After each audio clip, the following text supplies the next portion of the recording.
We all rely on farmers and ranchers, but farming is riskier than other businesses out there. Crop insurance helps farmers manage their risk. With crop insurance, farmers put skin in the game by paying premiums and shouldering deductibles. That keeps taxpayers from having to pick up the whole bill every time disaster strikes. Today, about 90% of U.S. farmland is insured, providing $100 billion in protection to more than 130 different kinds of crops. It's a testament to the program's success.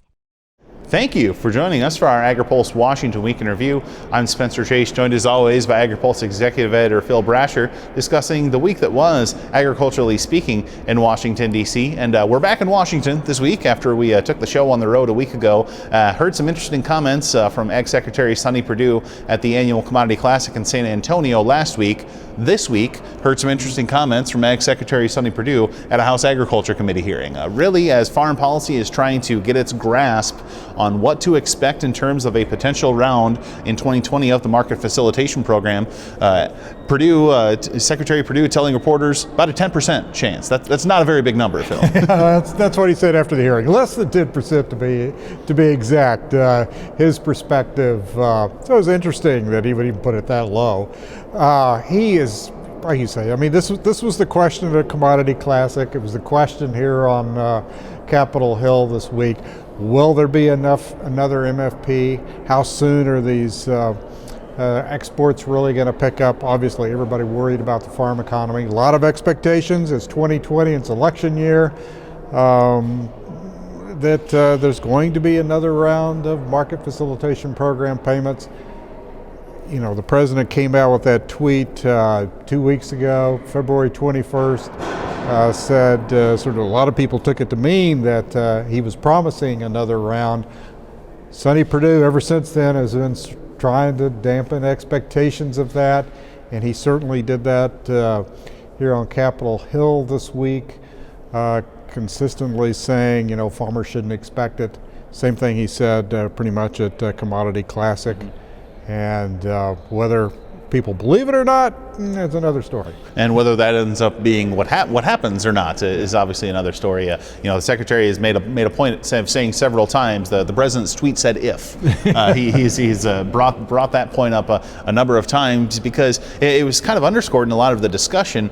You know, I don't think anyone can really understate the critical value of some of these MFP payments for a lot of producers. That, you know, and it's been said, you know, several times by us and by others. There's a difference between in the red and in the black for a lot of producers. It's a tough political situation that they find themselves in. Yeah, the numbers don't lie. Something else we should point out about the president's tweet. He said if. He also said if these trade deals don't fully kick in.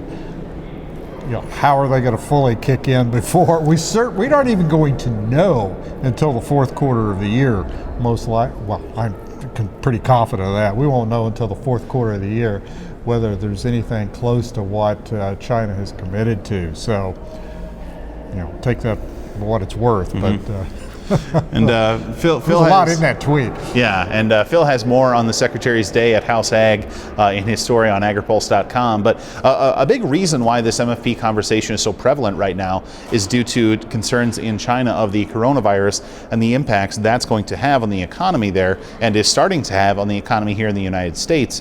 Just this week, we saw Congress pass a supplemental appropriations to deal with coronavirus preparation and preparedness here in the United States. Obviously, been a big topic. If you're a human being with a remote and a cable connection, you've probably seen a lot of coverage on cable news and in a lot of different newspapers about just how the United States plans to prepare and respond to a potential coronavirus outbreak here. But there in China, a lot of officials are saying that the Chinese are making attempts, for what it's worth, at phase 1 compliance, even as the country still battles with the coronavirus. Yeah, a number of signs. Certainly this was a point that Ag Secretary Perdue made on the Hill when he was before the House Ag Committee on Wednesday.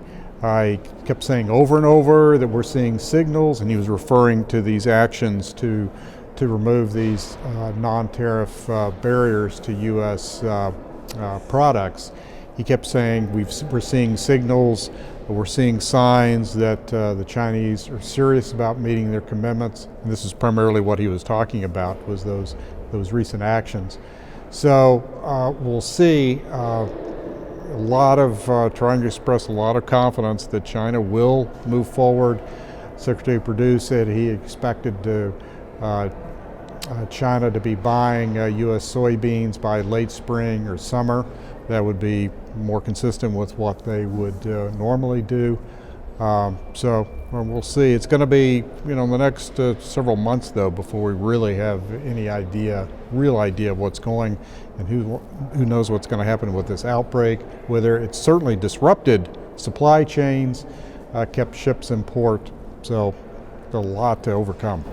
And just as a reminder, China committed in this phase 1 deal to buy $40 billion worth of U.S. ag products on an annual basis. That's a lot of product that they've got to get, and if that economy is not going full scale, if they don't have the workers at the ports operating in their fullest capacity, that's an uphill battle for that country. Right. For sure. And remember the number the USDA is estimating for the first 3 quarters of the year, basically through September, is just $14 billion. China committed to at least 36.5 this year, the rest of that $80 billion in 2021. So there is a long way for them to go. Right. So a bit of a Secretary Perdue centric week in review program for you here this week. I'll warn you in advance that might be the case again next week, as he is expected on Capitol Hill twice, appearing before House and Senate Appropriations subcommittees next week to discuss, officially to discuss the department's budget request, unofficially to go before Congress and testify about a number of USDA initiatives, as often happens at Appropriations subcommittee hearings. Yeah, and there are going to be a lot more questions again about MFP, and I would imagine they're going to be more hostile when he gets before the House Ag Appropriations Subcommittee, because they've been some of them have been members of Democrats in that committee have been very critical of that program, raised questions about the fairness of the payment rates and so forth. I think Perdue talked about that this week, and he's going to be prepared, I'm sure, for that next week as well. That's on Tuesday. So we'll be sure to keep an eye on those hearings, as well as the other moves and developments in food and ag policy here for you in Washington, D.C. and across the country here in the next week on Agri-Pulse.com. But I think that's going to do it for this week's video. So for Phil Brasher, I'm Spencer Chase. Have a good one.